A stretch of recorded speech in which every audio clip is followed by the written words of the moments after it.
You not only run a real estate tech company, but you're based in Seattle, and you've seen the impact of Amazon's headquarters in Seattle, for better and for worse.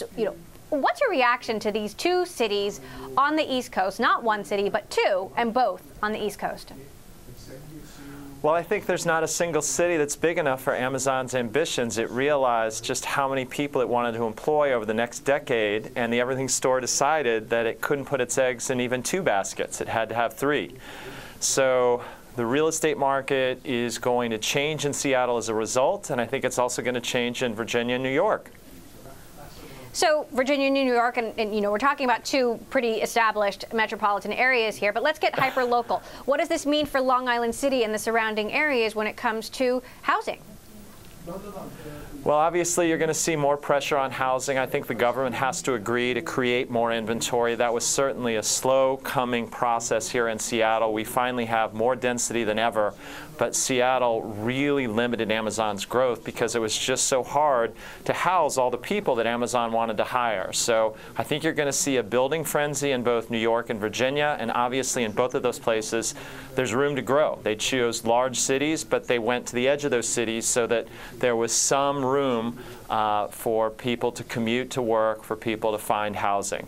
So Amazon made some good choices here if they're worried about really being able to grow into 2 fairly sizable cities already. What would you say to the residents of these areas, though? Because, of course, city, state governments, they're excited. They're excited about the economic boost this will bring, but people who live in these areas may not be so excited. Well, it's a mixed blessing, but it's still a blessing when a company comes to town that is going to create really high-paying jobs. Everyone should be excited about that. You just have to plan for the growth. So if you put your head in the stand, which has sometimes happened in San Francisco or Seattle, you are going to have a spike in housing prices. You are going to have traffic and congestion and all the rest. But if you go into it and say, we are going to use some of this money to create the infrastructure for a real middle class, to create better transit, to create dense housing, you could have a much better situation than we've ever seen before. So I think you just have to plan for the growth. But everybody should want the money. Now, we've talked about a potential real estate slowdown across the country, and the question has been, well, how long will this be? Will this be a sustained slowdown? Now that we are through the midterm elections, what do you see? Well, we certainly see a slowing real estate market in the 4th quarter.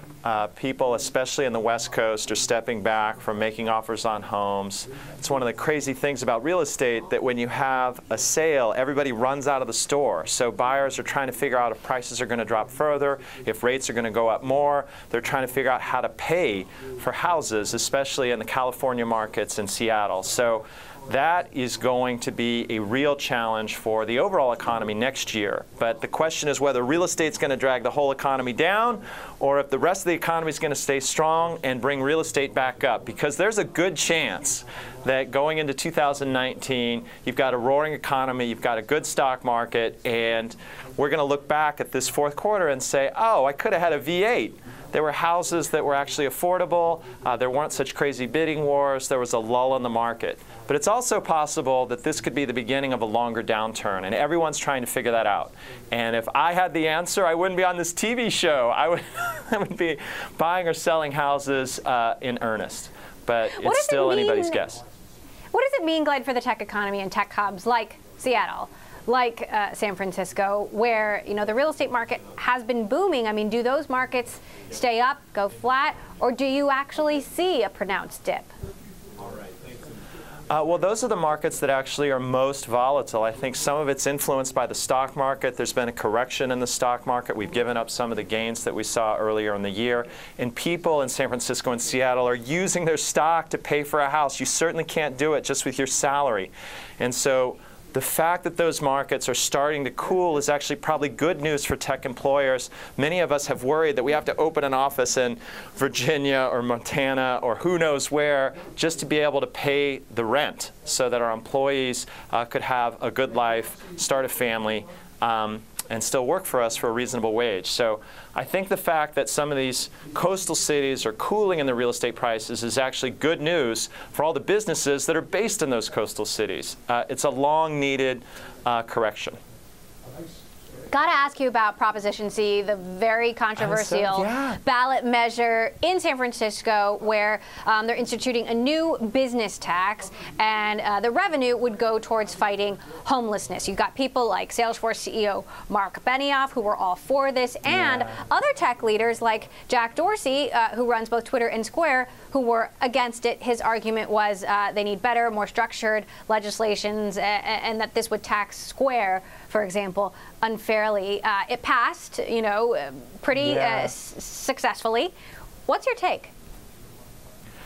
Well, I think you get these dingbat laws when the government can't work with city leaders to do something more reasonable. People go to the ballot box and they see an initiative that's finally going to do something about homelessness. And even though it's not what anyone would prefer, it's better than nothing. And it shows the difference that Mark Benioff can make, because there was another tax like that up here in Seattle, and it didn't pass because no one had the charisma and the force that Mark Benioff does. That guy is a freak. And the fact that he got behind this made such a difference. And so, to me, we are going to be having this conversation over and over again. It's not just in San Francisco. It's in Denver, in Austin, in Seattle, in Pittsburgh. Tech wealth has come to the rest of the country, and we don't know what to do with it. So I think we're going to have to take some of those gains and invest that in social services for other people. And when we do that, we're all going to feel better about living in San Francisco and making money in Seattle and building great businesses that affect the rest of the world. Mark Benioff did come on our show to promote Prop C, but let me be clear. Do you think it's a dingbat law? Well, first of all, I feel a little weird taking a position on it. I'm not trying to be evasive, but I don't have to pay the tax. Our company is too small in San Francisco to pay it, so it's sort of a lame thing for us to say, well, everybody else ought to pay it. But what I have noticed is that when voters get really frustrated that the government isn't doing anything, they do a tax that probably isn't the ideal tax. And it could have been better structured. It could have been funneled to different programs. There's lots of ways that we could have attacked this problem by creating more inventory and other things. But when the government can't figure anything out, the voters are going to take measures into their own hands, and that's what happened.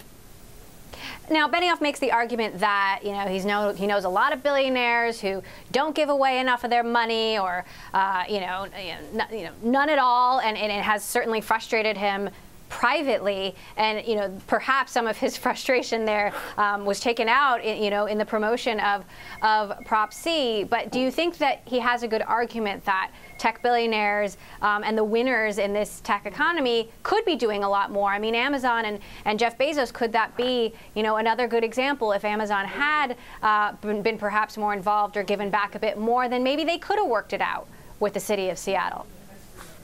Well, first of all, I don't know a lot of billionaires. So who am I to judge how much they're giving? I haven't looked at their balance sheet. But I don't think that philanthropy is the solution. There's a way that our society gets together and decides who's going to pay for this stuff and how are we going to use the money.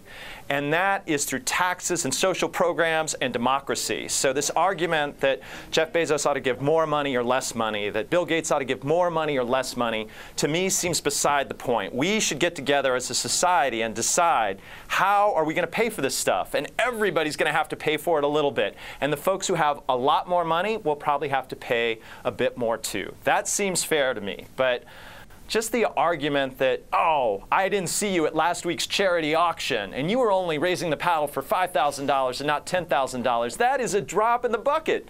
That is not the way democracies solve problems. And I don't think they should do it with initiatives either. I think we should take the people who are elected to do this job and let them do their job. And when they come up with something that's sort of annoying and kind of hurts us a little bit, and we could have been a little bit different about it, just get behind it.